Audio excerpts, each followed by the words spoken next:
Risk assessment for installation of GRE piping, chilled water pipe.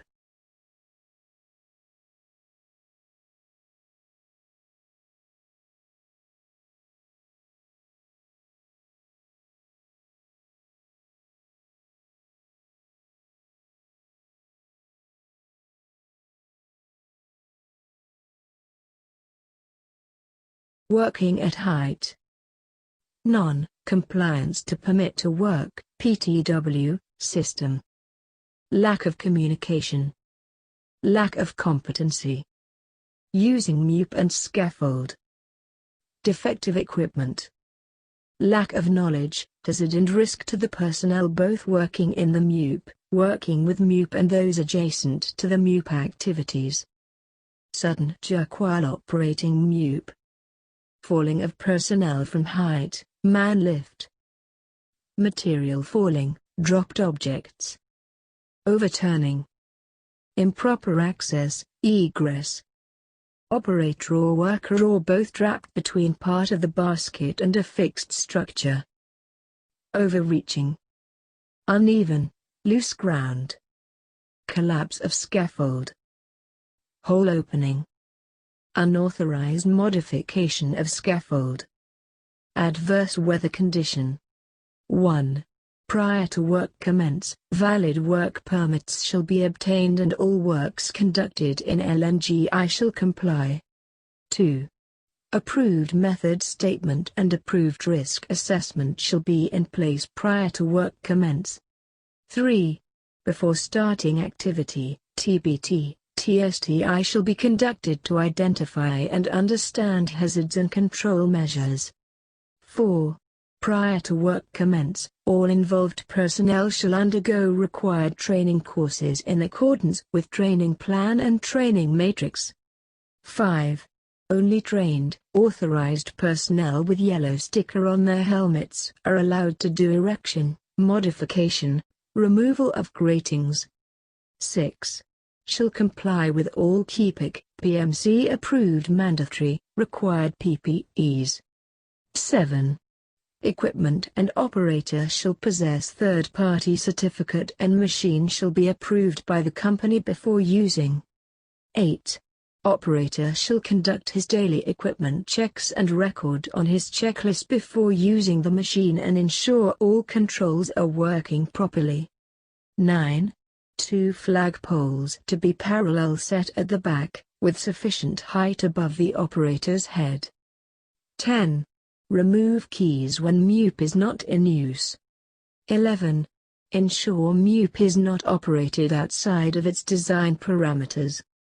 12. Load limit for the platform specified by manufacturer shall not be exceeded. Load limits for platform must be posted in a visible location on the aerial lift. 13. Flagman shall always be available with scissor lift movement. 14. Wedges, wheel chocker shall be placed for tires while performing the task with MUP. 15. In case of emergency with scissor lift, standby operator should be TPI certified, shall be utilized. 16. Operator must always face in the direction in which the MUP is moving. He must be able to see that path of lift is clear. 17.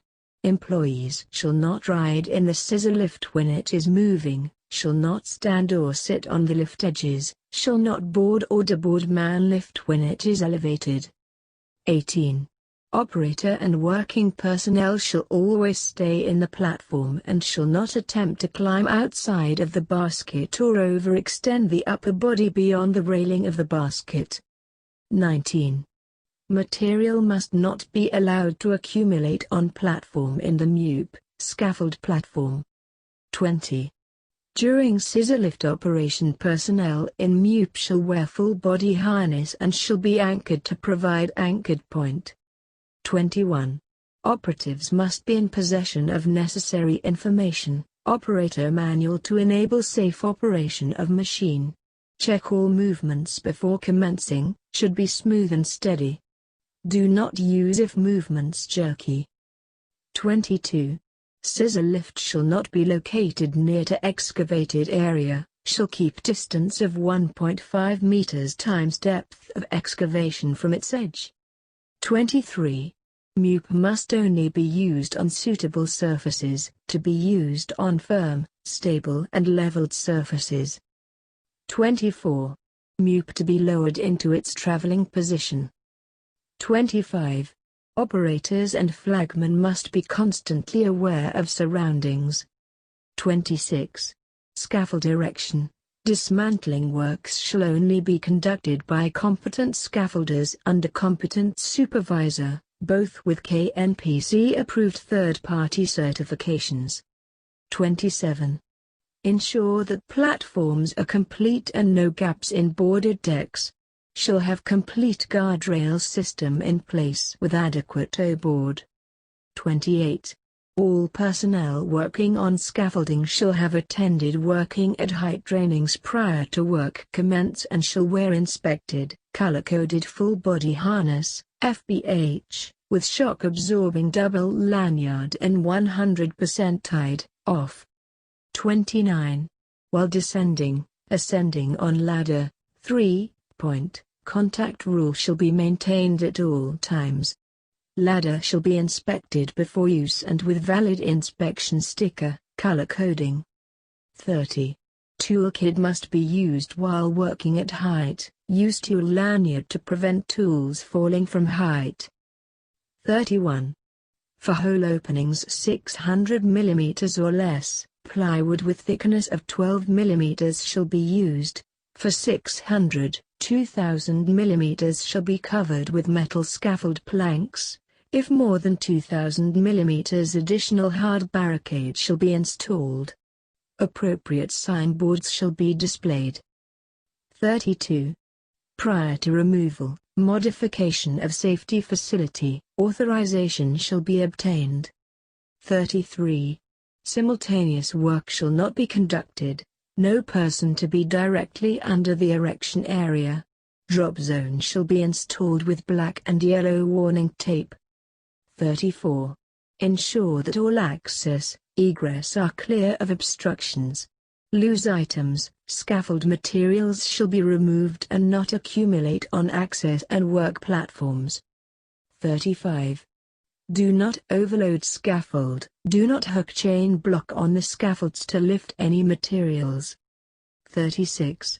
Use bucket, canvas bag and rope or mechanical assistance for lifting, lowering materials.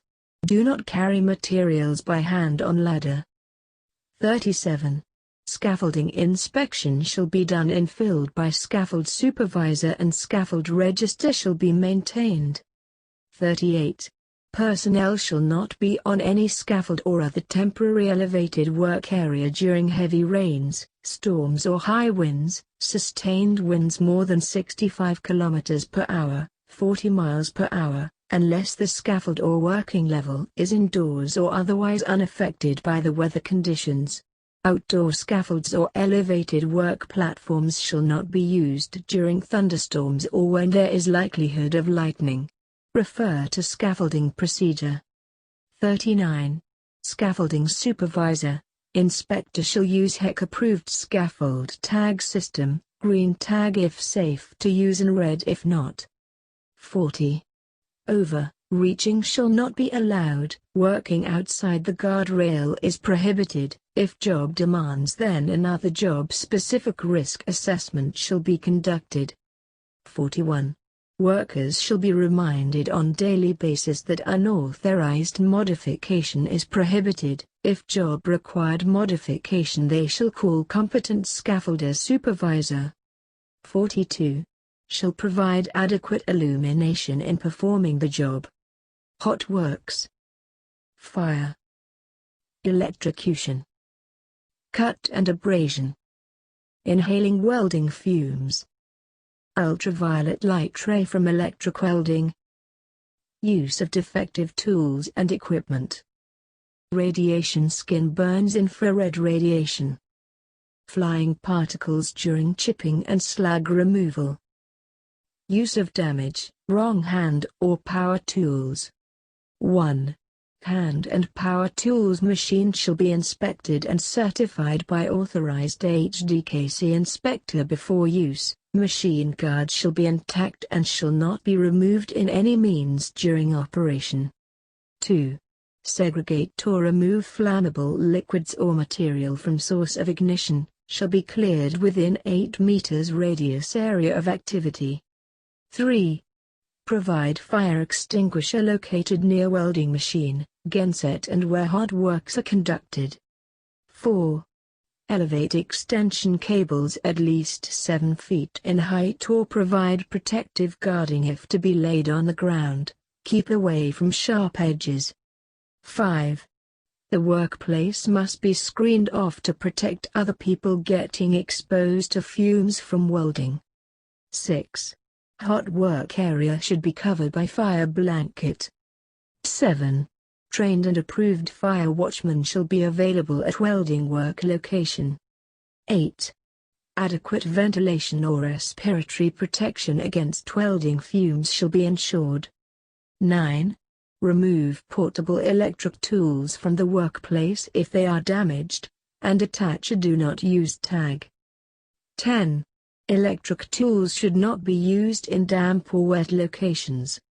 11. All electrical tools must comply with necessary safety requirements. 12. All power sources to hand power tools shall be equipped with 30 mA ELCB, earth leakage circuit breaker, shall be inspected periodically by authorized electrician. 13. Cords, double rubber insulated type, and hose should be laid safely to avoid damage and tripping hazard. Avoid laying cards or hose over sharp edges. 14. All portable power tools shall be equipped with spring-loaded, dead man switch, which will actuated only when pressed. The switch shall be free from any locking arrangement. 15. User shall always disconnected tools from power sources before maintenance and attaching accessories. Put guard back in place before reuse. Isolate power when not in use. 16. Remove extension cables shall be used for all power tools to reduce the possibility of damage due to site condition which could be lead to electrocution. 17. Avoid accidental starting by ensuring the tools is turned off before it is plugged. Also do not walk around with a plugged-in tool with finger touching the switch. Whenever power tools to be kept unattended even for short period, its power supply shall be isolated. 18. Use clamps, a vise or other devices to hold and support the piece being worked on when practical to do so. This will allow user to use both hand for better control of the tool and will help to prevent injuries if tool jams or binds in a workpiece. 19. Never use power tool with malfunctioning switch or part. Remove it from services and repair, discard if not repairable. 20. Use the right tool for the job and ensure it the right size and has sufficient power to do the job safely. 21. Grinding wheel should have the same maximum permissible working speed as the grinder or a higher safe speed. 22. All materials are to be stocked and secured properly in a stable manner. 23. Pre-use inspection of equipment, condition of cables, wheels, and guards, power tool, for example double insulation, emergency stop diesel generator is in good working condition. 24. All electrical equipments shall be earthed prior to job commencement. 25. Working area is kept clear of combustible materials during wall chipping, cutting, coring, drilling, threading and grinding. GRE lamination work. Chemical exposure during lamination work. Mixing of the lamination materials. Improper storing of lamination materials. Smoking in the lamination section. Skin irritation while using chemicals during lamination. 1. Good housekeeping. 2. Removal of combustible materials. 3. Use hard cotton gloves, polythene glove and appropriate disposal coverall. 4. Use appropriate dust mask, 3M 8710, for laminators. 5. Ensure proper ventilation be provided. 6. Wear suitable PPE. 7.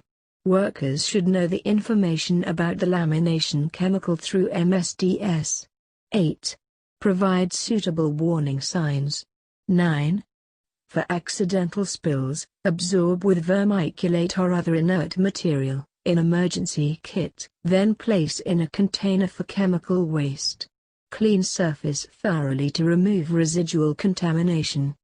10. No smoking, open flame, exposed heating elements, or other sources of ignition of any kind shall not be permitted in area or rooms where lamination is on progress. 11. Designated smoking area should be assigned. 13. Wear safety glasses with side shields.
Please give comment and suggestions.